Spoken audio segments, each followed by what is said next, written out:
जय श्री कृष्णा भक्तों। श्री श्याम दर्शन में श्रीमद् भगवद गीता नित्य प्रति समर्पित है, प्रस्तुत है। भगवान दूसरे अध्याय के 30वें श्लोक में कहते हैं, भारत यानी कि एक अर्जुन का नाम भरत पुत्र वंश थे, इसलिए उनका नाम भारत, इस देश का नाम भी भारत रखा। तो भगवान भारत का नाम प्रस्तुत करके कहते हैं, भारत सर्वस्य देहे अयम देहि नित्यम अवध्ययः तस्मात् सर्वाणि भूतानि त्वं शोचितुं न अर्हसि। श्लोक कहता है, देहि नित्यवर्धवयम देहि सर्वस्य। भारत मनुष्य, देवता, पशु, पक्षी, कीट, पतंग आदि स्थावर जंगम संपूर्ण प्राणियों के शरीर में यह देहि नित्य अवध्य अर्थात अविनाशी, यानी इसका नाश कभी नहीं होता। अवध्य शब्द है के दो अर्थ होते हैं। इसका वध नहीं करना चाहिए और दूसरा, इसका वध हो ही नहीं सकता। जैसे गाय अवध्य है, अर्थात कभी किसी भी अवस्था में गाय को नहीं मारना चाहिए, क्योंकि गाय को मारने से बड़ा भारी दोष पाप है। परंतु देही के विषय में देही का वध नहीं करना चाहिए, ऐसी बात नहीं है। प्रत्युत इस देही का वध नाश कभी किसी भी तरह से हो ही नहीं सकता। देही यानी आत्मा, और कोई कर भी नहीं सकता। श्लोक कहता है,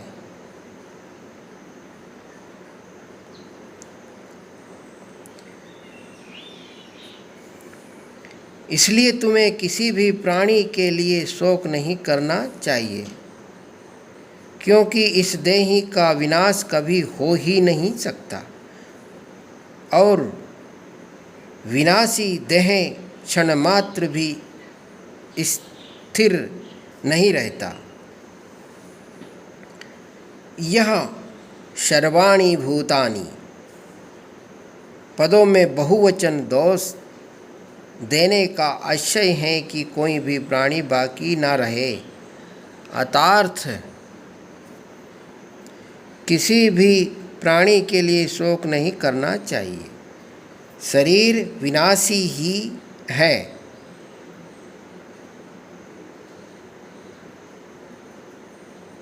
क्योंकि उसका स्वभाव ही नाशवान है, वह प्रतिक्षण ही नष्ट हो रहा है। परंतु जो अपना नित्य स्वरूप है, उसका कभी नाश होता ही नहीं। अगर इस वास्तविकता को जान लिया जाए तो फिर शोक होना संभव नहीं है।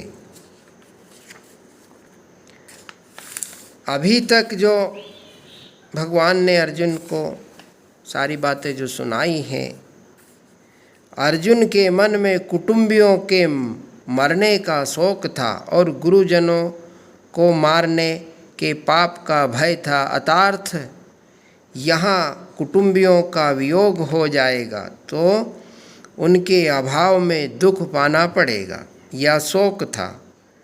और परलोक में पाप के कारण नरक आदि का दुख भोगना पड़ेगा, यह उनको भय था। अतः भगवान ने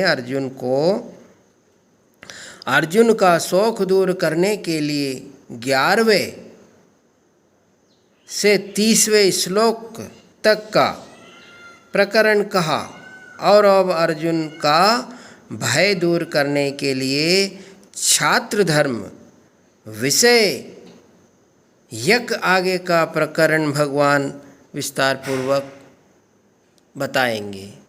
जय श्री कृष्णा भक्तों।